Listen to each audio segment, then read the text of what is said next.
Kippzord. So glyphs are extremely important for rogues in Wrath, and they can change on a fight-by-fight basis. I'm going to look at every fight individually and explain a very basic framework to determine what your options are, and list some recommendations. Unlike our talents, our glyphs can be swapped out in the middle of raid as long as you carry a lot of them around. Some glyphs are more critical than others, and I'll go ahead and explain why. I'm going to divide the glyphs into two groups, core and supplemental glyphs. Core glyphs include Mutilate, Hunger for Blood, Killing Spree, Expose Armor, Fan of Knives, and Adrenaline Rush for Burst. When these are good, they are too good not to use. The value you get from them just outweighs everything else. And then we have supplemental glyphs. Sinister Strike, Slice and Dice, Rupture, Feint, and Adrenaline Rush not for Burst. The first three of these are rotational glyphs, and they only provide any value whenever you actually get uptime from them. These all have the small opportunity cost of not being able to use a different one of these. If you already have perfect uptime on everything, then Feint and Adrenaline Rush provide a baseline DPS increase no matter what's going on, but it's not very big. I don't consider the supplemental glyphs statistically significant enough to really worry about, and other factors can easily outweigh their DPS contributions, so you shouldn't really stress about them that much. I'm going to list the recommendations on the screen with an asterisk next to the core glyphs and talk about them a little bit. So if you see one of them without an asterisk and you don't like it, you don't have to use it. They're just not that big of a deal, and there's a lot of variation even among the top ranking rogues. Alright, starting off with Ignis. Ignis is a medium kill time single target fight, and your glyphs should reflect that. Glyph of Killing Spree for me gets me another killing spree on this fight because we kill it in just under 2 minutes. However, if your kill is much slower than that and you're killing him in something like 2 minutes and 45 seconds, then you would get that second killing spree with or without the glyph, and so you could swap it out for another supplemental glyph of your choice. Razor Scale is going to be the only burst single target fight in the game right now. The logs don't show the actual time because the fight starts with the ads, but my time on the boss is around a minute. Now, if your time on the boss is something like 1 minute and 35 seconds, you should run the Glyph of Killing Spree as any combat spec because it's going to give you another use of Killing Spree. You'll always want Adrenaline Rush because it's just a really bursty short fight, and that also makes Glyph of Sinister Strike kinda good, but it's purely RNG. If you get a Ruthlessness proc off your Slice and Dice, and then the 2 Sinister Strikes that you do after that both proc the Glyph, you can get a 5-point Rupture up faster, which can give you more uptime on that Rupture. And when it comes to Rupture, you're going to want to look at the number of Ruptures that you're actually getting, because Glyph of Rupture can hurt or help you. If it prevents you from putting up another Rupture that would have good uptime, then it's actually bad. But for instance, if you're only getting 2 Ruptures on a fight like this, and they both have 4 seconds of downtime after in the logs, then Glyph of Rupture will get full value. XD is a long 2 to 3 target cleave fight. So for my kill times, when I'm killing spreeing the heart, I always get the second killing spree regardless if I use the glyph or not, and it doesn't give me a third one.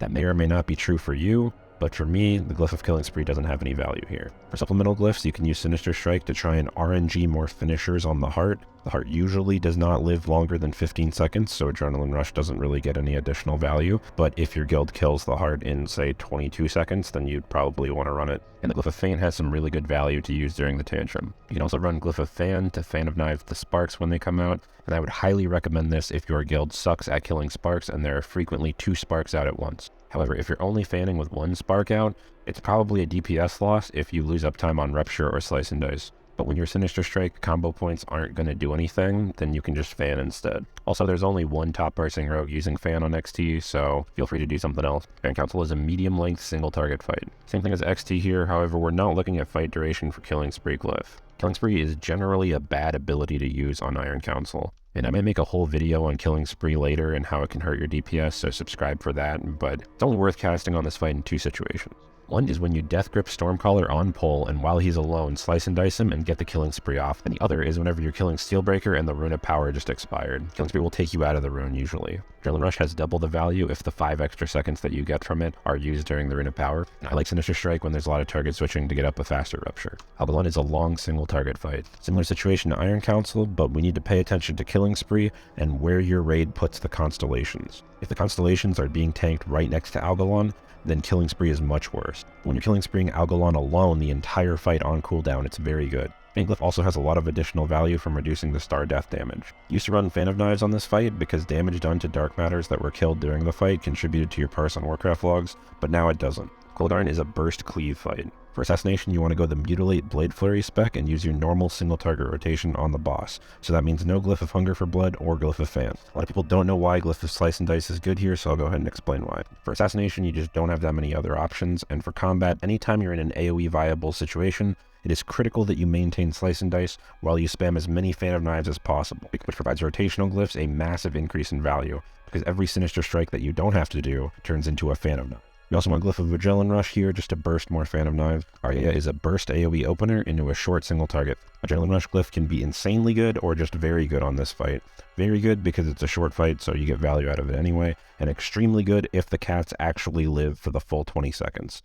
But usually they die instantly. Killing Spree Glyph might be good here depending on your kill time, and I like Sinister Strike because it can act as a pseudo Glyph of Slice and Dice in those AoE situations. If it procs on that opening Sinister Strike, it can be very useful to extend the duration of your Slice and Dice and allow you to do more fans during the burst AoE. We're going to skip Hode here because he doesn't count on the logs anymore. Thorm is a medium kill time, single target fight. Killing Spree Glyph is usually going to take us from 1 killing spree on this fight to 2, so it's really good. Just make sure you do it while Chain Lightning is on cooldown. Frey is a long single target fight, but with AoE burst. This boss is very annoying for us rogues, because if you want to use Blade Flurry on the detonating lashers and you get them on the 3rd wave, it will cost you a use of Blade Flurry. Feint Glyph is extremely valuable here because the parse meta is to stay in while the lashes are dying and just spam Fan of Knives with Feint and Cloak up. This is risky though, and you can just die and look really dumb. This is also the only fight where Assassination is using Fan Glyph because it's worthwhile to swap your weapons before and after the lashers die because there's nothing going on. You kind of just cheese as much AoE as you can on the lashers, and it's really cringe. So this one might be news to a lot of you guys, but Mimiron is a cleave boss. However, it's not cleavy enough to warrant Assassination going the Blade Flurry spec. If you think it's scary to run Feint Glyph here because you don't trust your healers, then just go ahead and use it instead of one of the other ones. Sinister Strike Glyph gains some value here because it is useful single target, which is most of the fight, and there's frequent target swapping, so you can RNG up a faster Rupture, as well as during P4 you want to just spam Fan because it hits all 3 parts of Mimiron, and free combo points while you're spamming Fan is always great because it doesn't generate any and you gotta keep up Slice and Dice. That last phase is also where Glyph of AR gets some value. This acts as a long single target fight. Rotational Glyphs gain value here because it is harder than normal to maintain your regular uptime due to losing 20% attack speed from the debuff. For progression, AR Glyph is pretty good because it gives you some more damage on the Animus. And in case you don't believe me that the supplemental glyphs really aren't that big of a deal, I actually got the rank 3 parse on this fight while accidentally running the Killing Spree Glyph. My Killing Spree had 8 seconds left when the boss reached 5%, which is when Warcraft Logs pauses, so it's very likely that you guys will have a slower kill time than me and that you should use it instead. So not everything has to be perfect for you to get a really good parse. You just have to try your best, get good RNG, and be in a raid with pretty good kill times. Trix Glyph also gains some value here because you can spam tricks on the tank and help your raid not wipe. Yogg is a long single target fight with burst AoE and a lot of target switching, so similar to Freya. Even on Yogg 0, where they're, immortal, damage to the Immortal Guardian still counts on logs, so you just need to pad as much damage as you can off them, hence the Fan of Knives Glyph. I really like Sinister Strike Glyph here for A, the target swapping, and B, the burst AoE in P3. I don't really like Killing Spree Glyph here because the only good times to Killing Spree are in P1 when you're cleaving off 2 adds with Blade Flurry, or on the Yogg Brain. And I know what you're thinking, why aren't I using Feint Glyph for P1? But paying energy for Feint is not that bad, even though it feels really bad. And the Feint Glyph is just not that useful for any other part of the fight, which I consider to be more critical to your DPS. But feel free to run it instead. It's also very good here, that when it comes to exposing or not exposing, any fight that's over 120 seconds, aka 2 minutes, it's less of a DPS loss to have your Warrior Sunder if you have one.